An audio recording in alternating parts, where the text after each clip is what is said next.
for feeling plateaued, where I feel like I'm not really growing, dance isn't really improving. I've realized that taking breaks and time away can be quite helpful, where mentally I can recharge from dance and not be so in my head about it. And then physically I can let my body recover. That's usually quite helpful, even though it's fairly counterintuitive to me.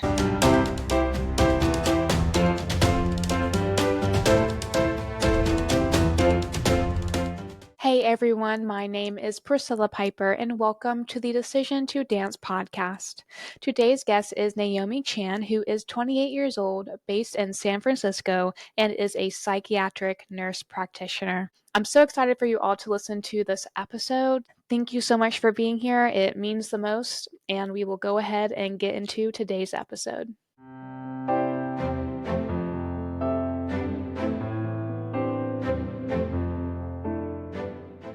I want to go ahead and ask you how and when you began dancing.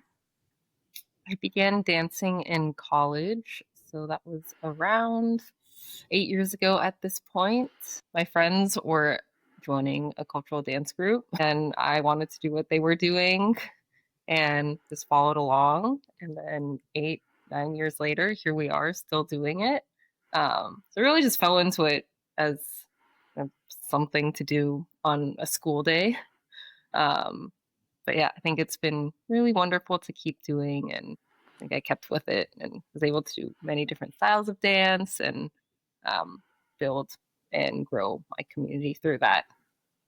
That's so cool. Wow. I was wondering when you had started it seems like you've been doing it your whole entire life. So that's so cool that your friends influence you to become part of this group and how dance is now such a huge part of your life, or at least a big part of your life.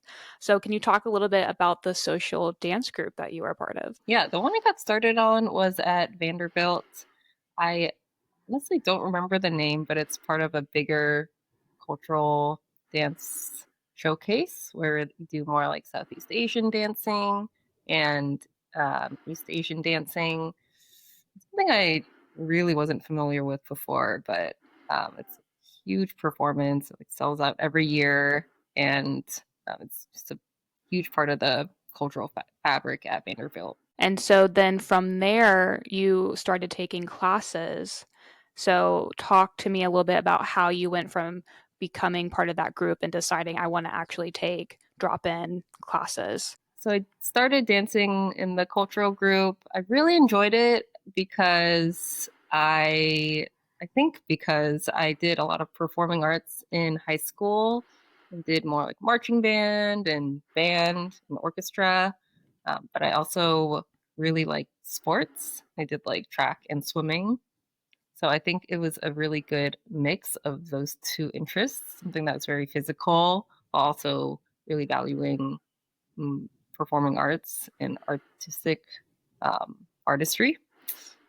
So that's why I kept on with it after that one season, just randomly dropping in.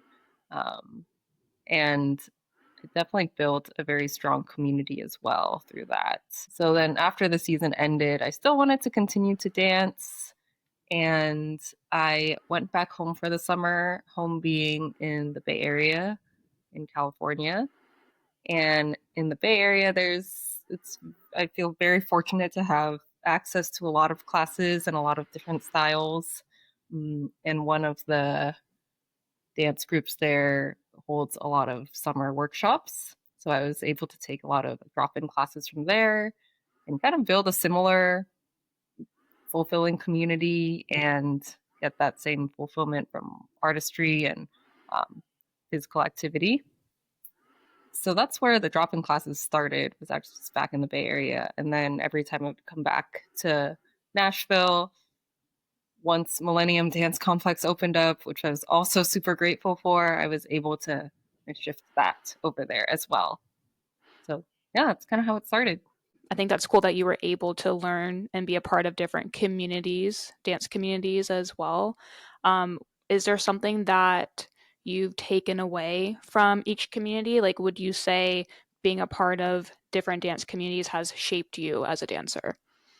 definitely. I think the Bay Area dance community when I was in college, I'm super grateful for because it was a pretty huge community and a thriving community. So I think it was very helpful for me to see what that looks like, how dance could be an integral part of someone's life. That was kind of a form as like a main hobby, um, an artistic outlet. And I think the Nashville community and Millennium Dance Complex specifically was super important for me to see like just really driven dancers. I think every class I went to, I was really impressed by how driven and motivated and like hungry the dancers were. I think the demographic there is a little different than in the Bay Area. I think in Nashville, definitely more people in the industry, people like trying to make it and just dancing to train for music videos or whatever the sort. Hmm. So I think the focus there was definitely different. That was really helpful to see. Like I definitely felt really pushed in Millennium, and there was kind of the pressure to always show up. Um, so I think that was great training, and I think both of those communities and perspectives I've held with me throughout my time. Yeah. That's so interesting that you said that because would assume that in California you would see a lot of people working to pursuing dance in the industry, but that's a great point of that even in other cities like Nashville, people are very driven and focused on dancing professionally. After talking a little bit about that and being in class, being in different communities, how would you describe your ideal dance class as a student? If you could just make the best dance class ever, what would you prefer? Think one with adequate air conditioning, which always seems to be an issue. Yeah, that's true. um, and well, I guess teacher wise, probably a teacher who really pushes the student while also explaining things well. Mm, I think having taken a lot of classes, I think I could humbly say that, some teachers tend to go quick and not explain as much and kind of just hope you get it or expect you to get it, or the students are advanced enough where they do get it. But I do genuinely appreciate when a teacher kind of still values efficiency while understanding that it is a class and people are there to learn. Um, and yeah, hopefully the energy is very high. I love going to class when there's a lot of people and again, like everyone's really driven and like, there and hungry. I really appreciate those classes. So that would be my ideal class. Yeah, I love that. I feel like the air conditioning thing is so real. And then, and I also love a good teacher that is thoughtful in the way that and how they are explaining things and just kind of reading the room on, Mm. do these dancers need a little bit more explanation, and all of that. So if you're in a class where it's not really going your way, it's not really your ideal dance environment, whether it was the environment or maybe the style of their choreography is just not sitting right, it's not feeling right for you. How do you usually respond to situations like that? Before I would like yeah, like when I was younger, I would get probably anxious and get in my head a little bit, especially if the style wasn't something I was comfortable with or I didn't realize I signed up for, and be like, oh gosh, like I don't know what I'm doing. I'm not going to get the choreography, or like no one here really like wants to be here. Like, it's kind of spiral maybe. I think as I've grown older, and I've also talked about this in therapy, where it's it's just a mindset. Like I go into class knowing that like I am there to grow and kind of setting an intention beforehand. So in case if and when class doesn't necessarily go as it ideally would, I can still have that intention to lean on, whether that's like I want to focus on one technical aspect of dance, like looking clean or working on groups, or if it's like literally just to have fun and to just show up to class. I think sticking to that intention. Yeah, I feel like it's a little bit freeing when you realize it's kind of actually on you how you do respond to those situations rather than pointing the fingers and talking about, whether it's the teacher or the environment or the style. It's like, well, actually, if you look a little bit internally, maybe we don't need to point fingers at anything or anybody, but we can choose how we respond to the situation. And I think that's a really important conversation to have because I think it's so easy to leave class feeling frustrated or down about yourself or the situation. But when you take a moment to realize it's okay that it didn't go the way that you wanted, or to change your mindset that you can focus on one thing, what's the one thing you took away from the class, and move forward with that and be excited and happy that you had the opportunity to dance and to spend that time with other people, I think is a great way to leave versus the opposite that can happen sometimes. Yeah, I agree. I think to build off that, I think, yeah, when I was a little younger, I would be like, oh, I'm there for the class video. Like, I want a cool Instagram story. And if I messed up during class, I'd be kind of frustrated or just a little disappointed. Um, and I think sometimes I still am if I don't get a great class video, but I think I lean more into the why of going to class. And I think at this point for me, it is just like building that community and being around other people who are just so happy to be there and reminding myself that like, oh, it is like a privilege and a joy to just be able to be in class. Yeah, I agree. I think it's funny how sometimes when you get older, or even ironically, feel like the more advanced you become, sometimes the less you care about the camera and getting the video and all that. I feel like when you're starting out and you're eager, you're like, oh, I want to be a part of this. And I feel like, at least maybe that's a little bit more so my experience. The more I do this, the less I care about it. Mm, So it's funny how I feel like maybe just the more time you spend doing it, the less you care about those minor things and the more you're focusing on the importance of why you're there and what you're getting out of it. yes, absolutely. So, have you've taught class here and there, haven't you? Yes, although not in a long time. Okay. I figured that you did a little bit. So, even though it hasn't been in a while, when you are given the opportunity to teach, what is something that you hope that your students take away from your class? I think it's similar to my previous answer in that I hope that they have fun and have fun with each other. Mm, choreography is a great vessel to also practice foundations and technique, and just apply that to this choreography that I give them. So I think the goal would be to have fun, practice what you need to practice, hopefully feel something from the choreography. Um, and yeah, take it however they want to. And hopefully feel comfortable enough to dance it how they want to. Mhm.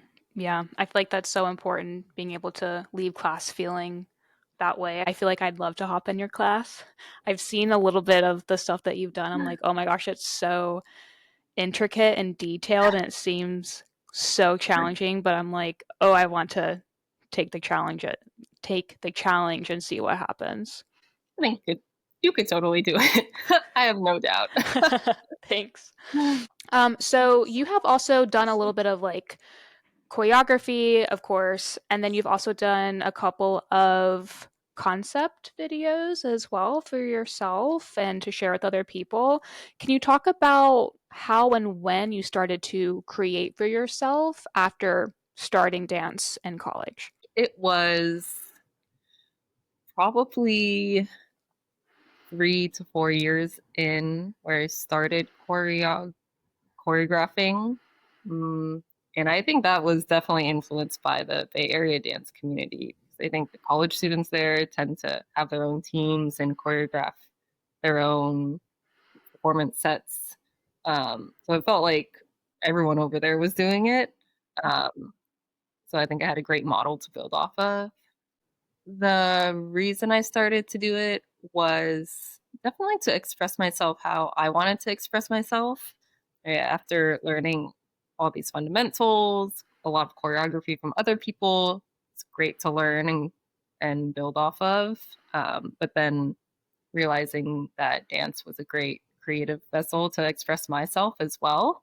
Um, and then having the tools technically to be able to create.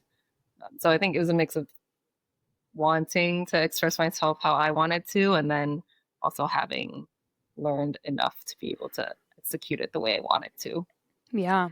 For anybody who has that desire to create but is feeling like that's not something that they can do, whether it's because of lack of experience or judgment or whatever the case may be, what's some insight that you would tell that person? I'd say you can't get there without trying and taking the first step. Mm, I think I feel very positive if I look back on something I created many years ago and I don't necessarily like it, because that probably means I grew. Um, Mhm. or like technically, I don't necessarily agree with the choices I made back then. Mhm. I think that only shows that I've grown, Mhm. and I would hope so. Um, but yeah, I would have never been able to get to where I am if I hadn't started creating and kind of tested the waters. And you can only, in this regard, I feel like you can only grow by just doing and failing and trialing different things. Mhm. Um, just going from there. Yeah, you literally just have to do it and keep going. Yes. So, actually, speaking of looking back at videos, do you ever look back at videos of either when you started or shortly after when you started? Yes, I do. Not often, but maybe like once a year or so, I Once a go year. back to the Okay. Instagram archives and I'm like, Yeah. it So, definitely looks tough. yeah. So, when you do that, what comes to mind? Um, I think from a technical perspective, it's definitely very humbling to see. Um, but then I think back to like my mindset when I was first starting, I was just so hungry and excited and like did not care and was just happy to be there. So it's honestly like a great reminder to continue to have that mindset. So yeah, when I look back at those videos, even though I cringe a little bit, I am I'm happily reminded that like I did start dance just to, like have fun, and I look so happy in those videos and just so carefree. So it's great to see. Yeah, I agree. I think also there's something to be said for if you just have like enjoyment for what you're doing and you're happy to be there and you're eager to learn, I feel like that can take you so far and it really has for you. I mean, Mhm. it's been really cool to see your growth. Not that you post a ton on social media, but I can definitely see such a huge difference from you over the years. So it's cool to know that you're able to look back and see where you started and be proud of yourself for the changes and the evolution that you've experienced. Oh, thanks. I appreciate that. You're welcome. So you are a psychiatric nurse practitioner. Yeah. So, which also meant that you had to be in school. Like you said, you were in college when you started dancing. So, I'm sure that was a lot to struggle with in terms of balancing school, dance, anything else that you had going on. I'm sure you had a full plate at all times. How did you juggle all of that? I ask myself the same thing when I look back. I think part of it was again kind of the beginner mindset of being so excited. Yeah. I think that really helped. Um, and really just prioritizing it and understanding that it did make me happy, especially in grad school. It was definitely tough to prioritize. Um, like if I had a long school day, I could be really tired and really and have to study. But then if there was a dance class, I would usually make it a priority to go and make time for it. Um, But even if I wasn't able to make class, maybe going to the gym in the morning and trying to review choreography that I learned before, or practice foundations, or make my own choreography. So I think one, it was really prioritizing it, understanding that it was great for my mental health.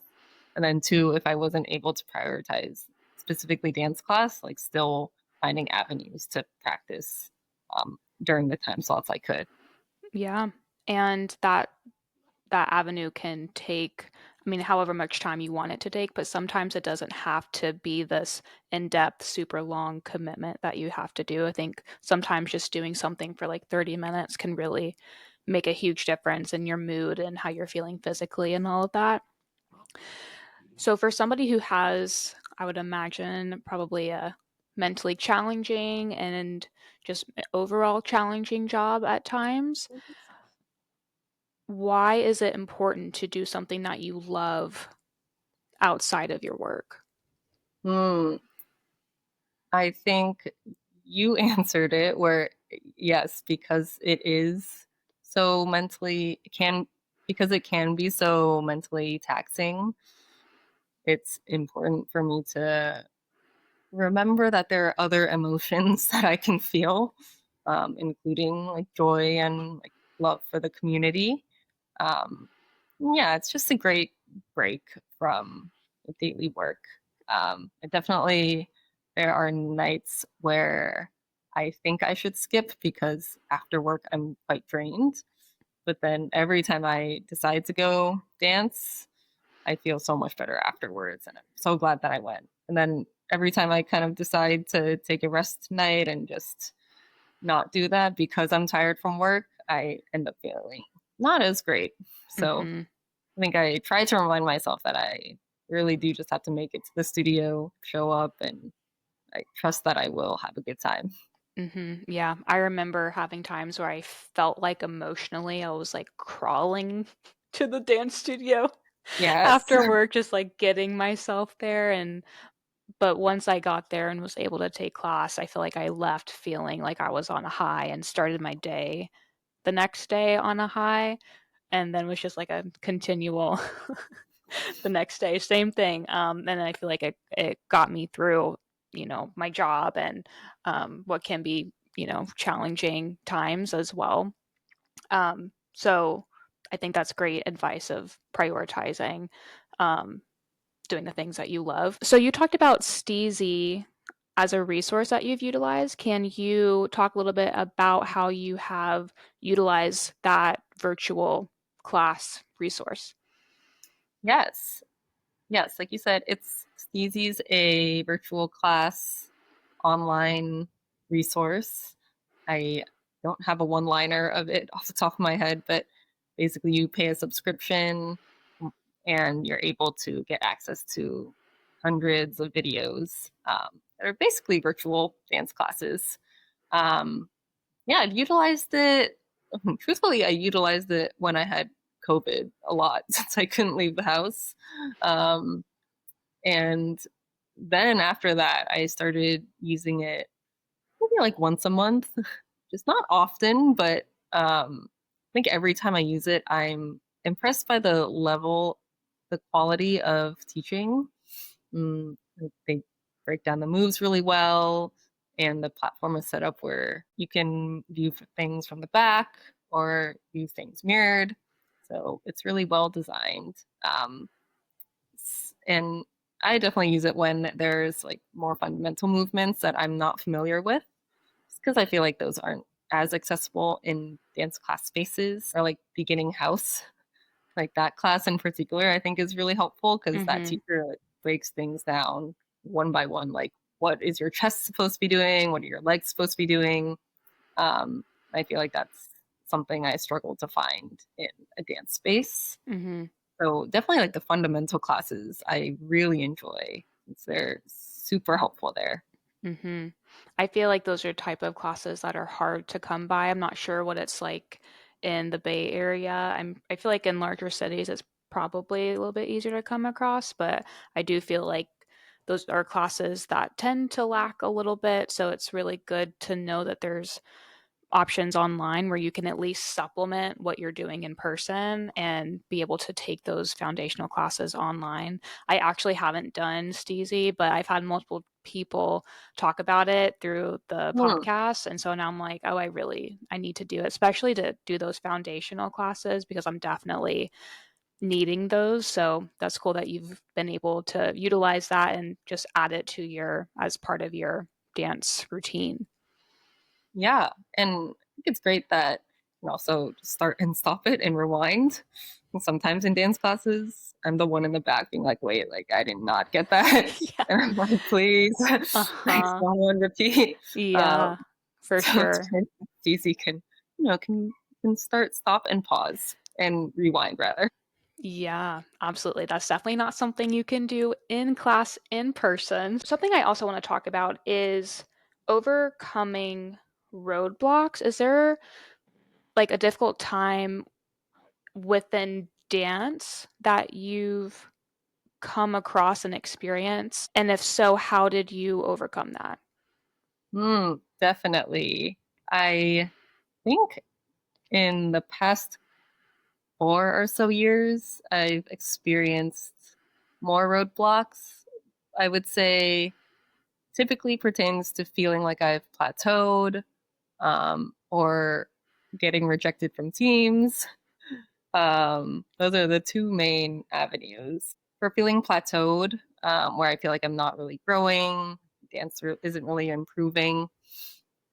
Um, I've realized that taking breaks and taking time away can be quite helpful, where mentally I can recharge from dance and not be like so in my head about it. And then physically I can let my body recover. So that's usually quite helpful, even though it's fairly counterintuitive to me. Mhm. Just like take a step back, like do other things, and also be reminded of the why I dance, versus just focusing on the technical aspect. So that's usually helpful in getting me through the plateaus. As for the dance team rejections, that is, I think, the reality of auditioning for dance teams. Mhm. Um, so that, yeah, I think that I feel very lucky that I'm on a great dance team right now that I love. They're definitely, and also I also feel very lucky that there are many dance teams I could choose from in the Bay Area. Um, so there's definitely some teams that have been very elusive and out of reach. It's like for me, it can be just for fun and be something that can be like more for the community, while also like understanding that there's always room to grow, and just because I didn't get it this time around doesn't Mhm. mean I can't get it next time around, doesn't mean I can't dance at all. Like everything in dance is subjective, and just like realizing that it's just all it's just all so competitive, and we're just all here trying our best, and Mhm. one failed audition is not Yeah. indicative of my worth as a human. Yeah.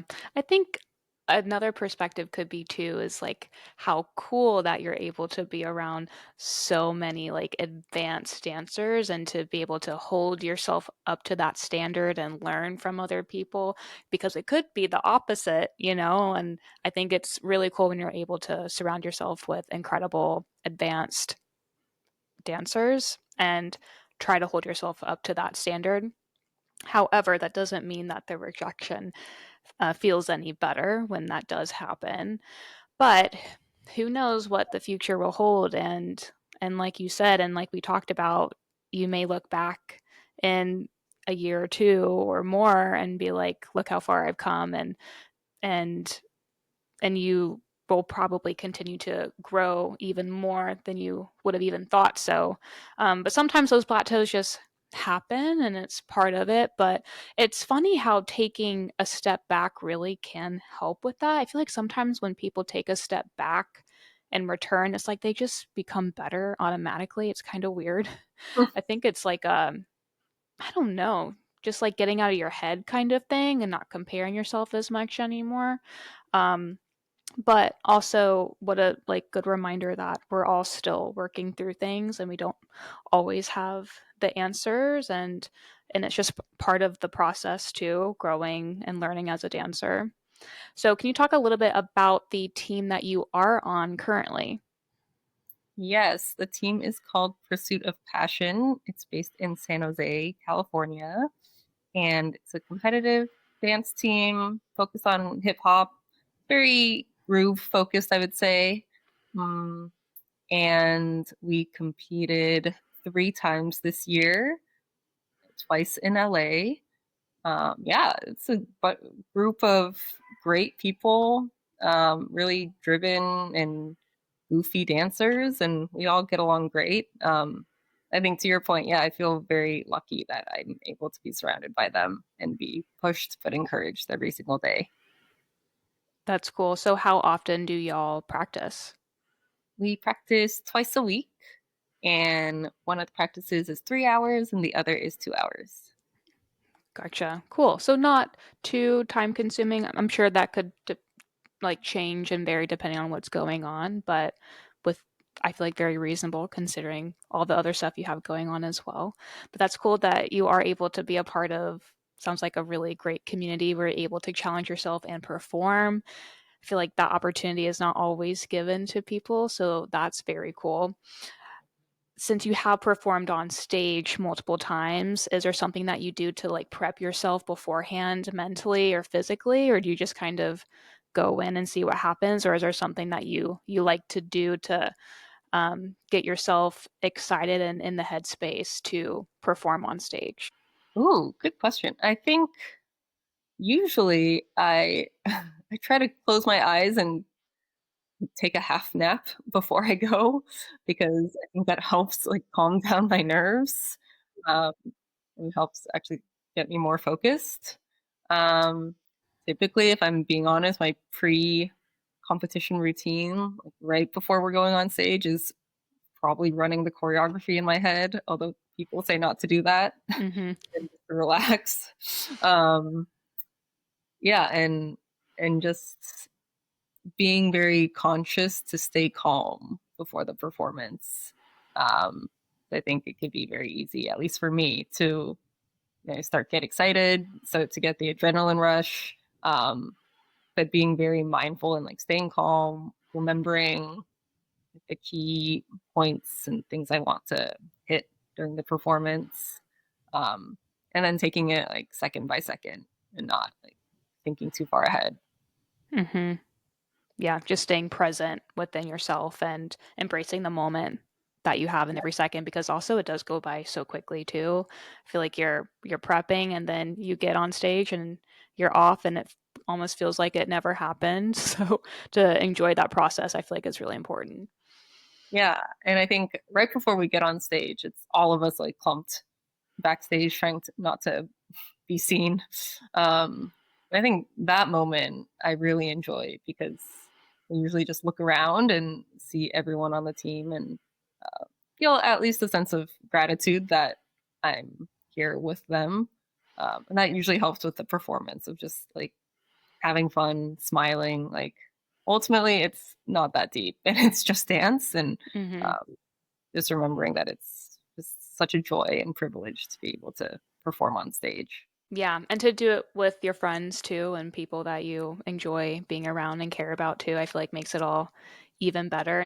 Is there something that you feel like people, like when people watch you, do you feel like there's something that comes to mind, like there's something that comes so easy to you, but in your head, you know, oh, I've actually worked really hard to be this way. So I'm so glad to know that it looks very natural and easy, but I've actually worked really hard at this thing. Is there something that comes to mind at all? Probably grooves because I think 4 or 5 years ago, I really was not open to learning that and learning that foundation. I was very into like hip hop contemp, like Mm-hmm. isolations, that Mm-hmm. type of stuff. Mm-hmm. Um, and a lot of the Bay Area is a lot of more groovy, like sitting in the pocket, like flow. Which I feel like you're very good at, by the way. Oh, thank you. Maybe that's the point right there. Yes.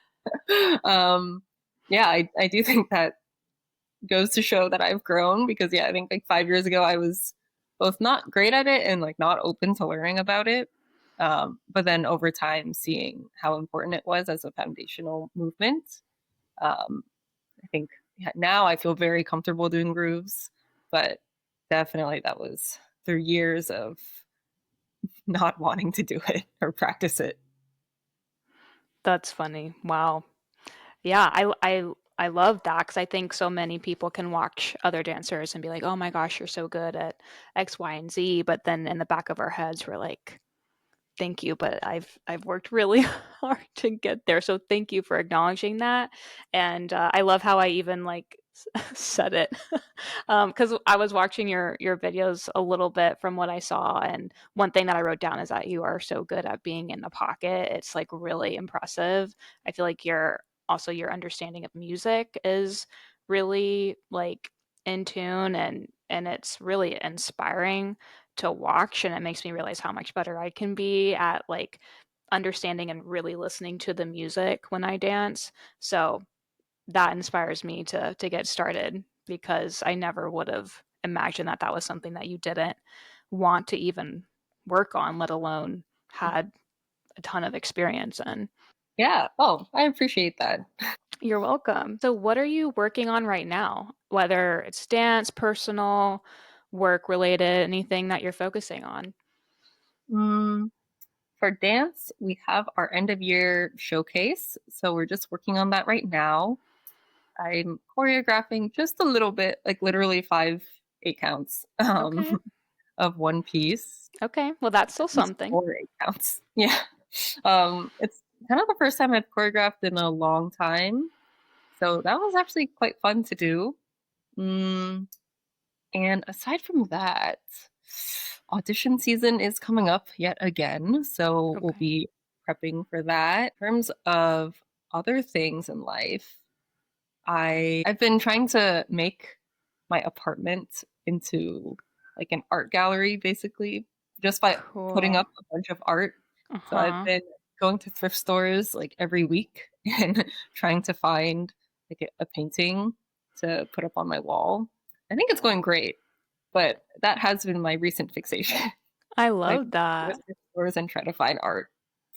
That's Yeah. so fun. What a nice like activity and hobby and just kind of adding to what you did the week prior and then seeing it in your room. I think that's so cool. Just goes to show that we're all artists and have that like creative eye and different things that we do, even if it's not necessarily related to dance.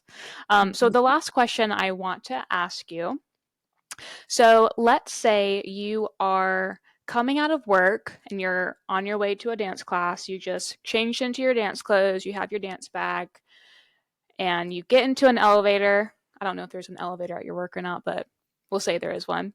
You get into an elevator and someone else comes in and they look at you and they're like, "Oh, you're a dancer, right?" And you're like, "Yeah." And the person's like, "So why do you dance?" What would you tell them? Ooh, I would tell them I dance in order to express myself in ways that words cannot and to be surrounded by wonderful people. Um, I think dance has been a great vessel for me to grow as a human, just by way of being surrounded by so many different minded people, very like minded in many ways, but very different minded in many other Mhm. ways. Um, so I think just in the pursuit of growing as a human, I think it's been integral in that journey for me. Thank you so much for doing this, Naomi. I really appreciate it, and it was so good that you were able to make the time to be on this and to do this. Yeah, thank you for having me. It was so lovely. Thank you so much for taking the time to listen to today's episode. We appreciate you as always, and we will see you all in the next episode.